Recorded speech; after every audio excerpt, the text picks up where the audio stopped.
Hey guys, what's up? Making the most out of this incredible weather that has hit us here in the UK over the last few days and filming a few videos outside.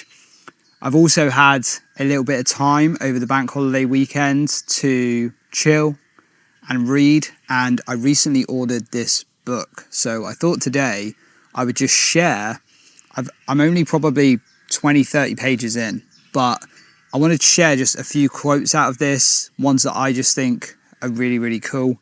And I can't recommend this enough. If you are someone who, whether you love or you kind of dislike reading or you can't get into it, but you want to have something to reflect on regularly or maybe get you back on track, adjust your mindset, make you feel a little bit more positive or give you some fresh ideas or perspectives, then this is so good.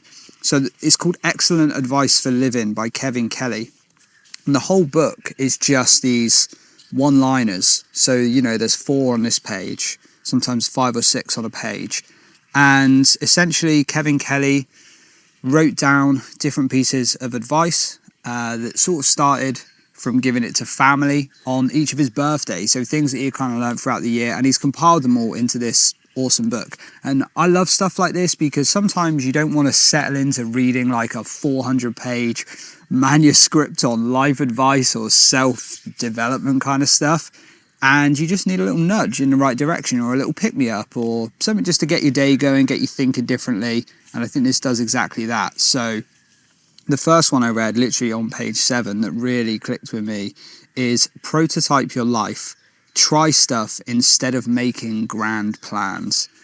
And that almost feels like a personal attack because I'm definitely that kind of person who I have a million ideas a minute and I love making plans, setting goals, building the systems and kind of thinking how this is all going to play out, only to discover that maybe it's not going to work out or I haven't been able to stick with it or it just wasn't something I truly wanted to do in the first place. So I love this idea of just trying more. That's definitely something I've never been that good at. I'm really good at trying stuff, but not very quickly. So I know Facebook, Mark Zuckerberg, the motto in the early days there was move fast and break things. And although I'd say as an entrepreneur, I'm quite a quick decision maker, I'm not as good as I'd like to be at just when I have a business idea or a product idea, just doing it and seeing if it works and then moving on.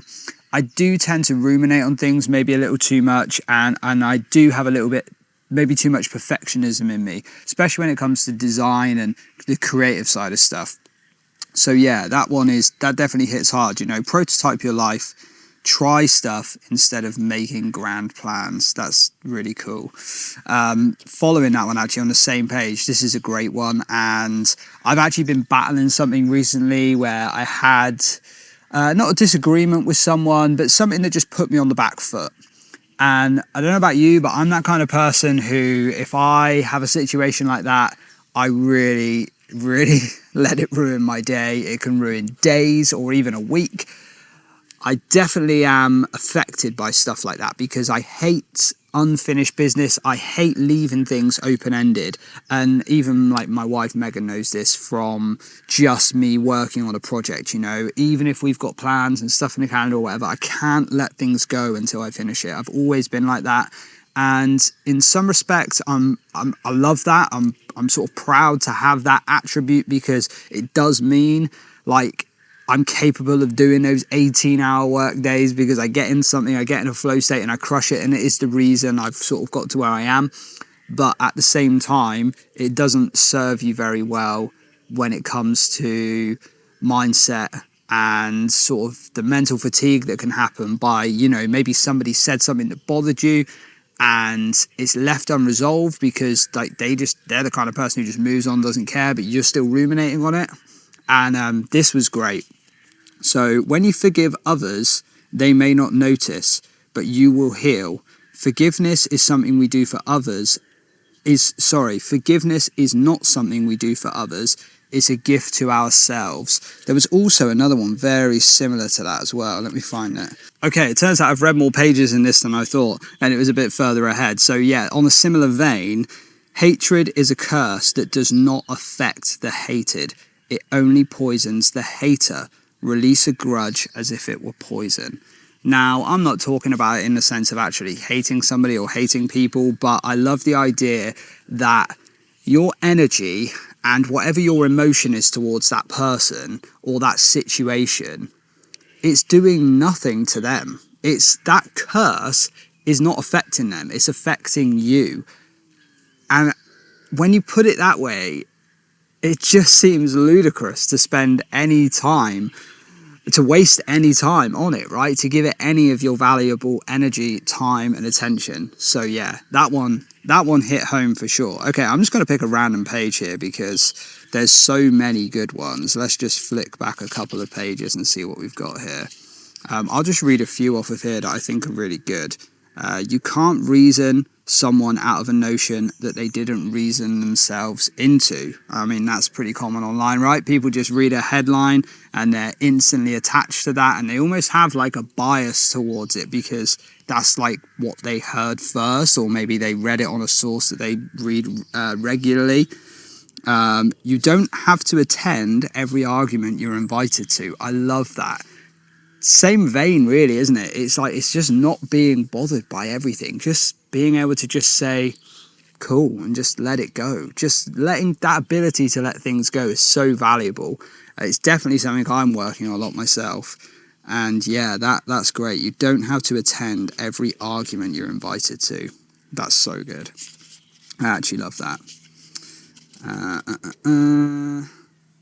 Let's have a look. What else have we got? Don't measure your life with someone else's ruler. Oh, I love that.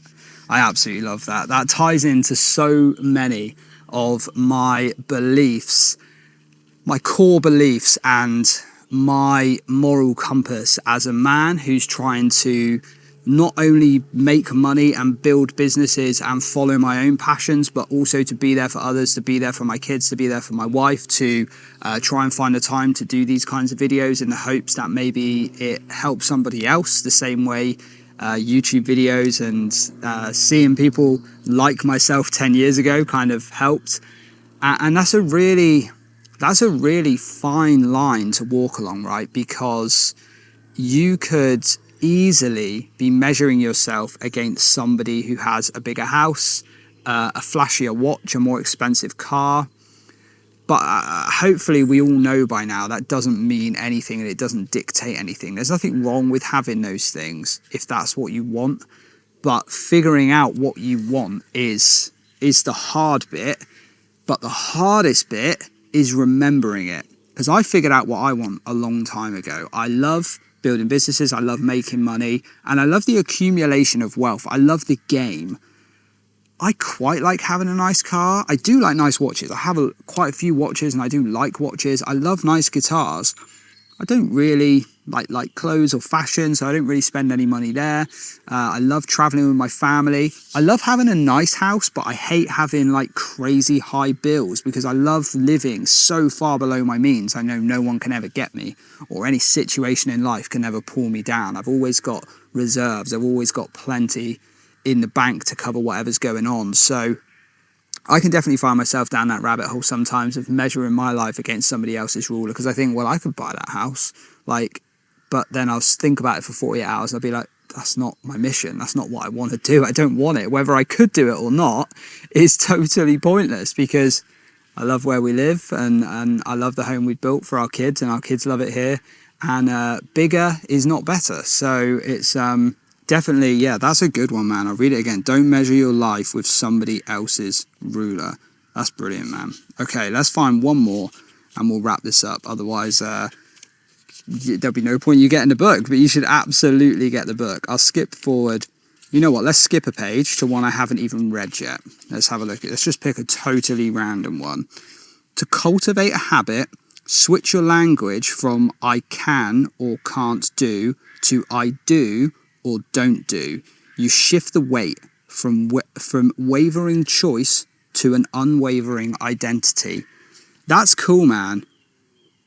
Gregor Gallagher, a guy I follow a lot for fitness stuff, he has a channel called Kino Body.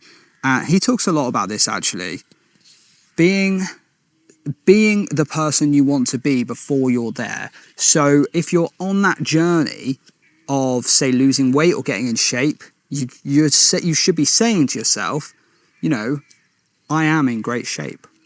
Like, because you're on the journey, you're going there, you're going to arrive, right? You don't get on a train to London and be like, I might be going there. No, you're going there, right? Like, odds are you're gonna get there. So you say you're that person who's going to London, right?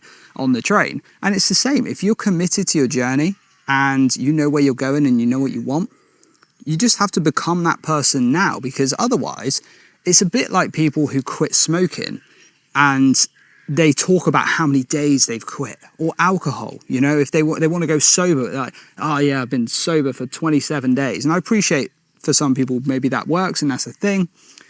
But really, if somebody asks you about it, your answer is, I don't drink. I don't smoke. You're just that person. You just don't do it. It's not, oh, I did do it and I haven't smoked for 37 days. I don't smoke. Move on. And guess what? Like, in a social situation, let's talk about alcohol, right? How much easier is that to deal with? You know, when you've got people kind of pressuring you, maybe, oh, have a beer, have this, have that. I don't drink. Easy. Let go, move on. It kind of goes along with what we said earlier, didn't we? About just being free and easy and just letting things go. Don't worry about it. Maybe someone's pressuring you. Just say, I don't drink. Move on. Get on with your evening. Grab your lime and soda or your tonic water or whatever you're drinking. But yeah, man, I just wanted to share some of that with you. It's been beautiful weather and I've been really enjoying being able to have a book like this to hand. I will say as well, for anyone who's a parent and loves the idea of reading and learning and growing, but you know what it's like if it's a Saturday afternoon, right? You don't get an hour to lay in the sun and read your book. You've got kids, you've got family, they want to play, they want to do stuff, and so should you.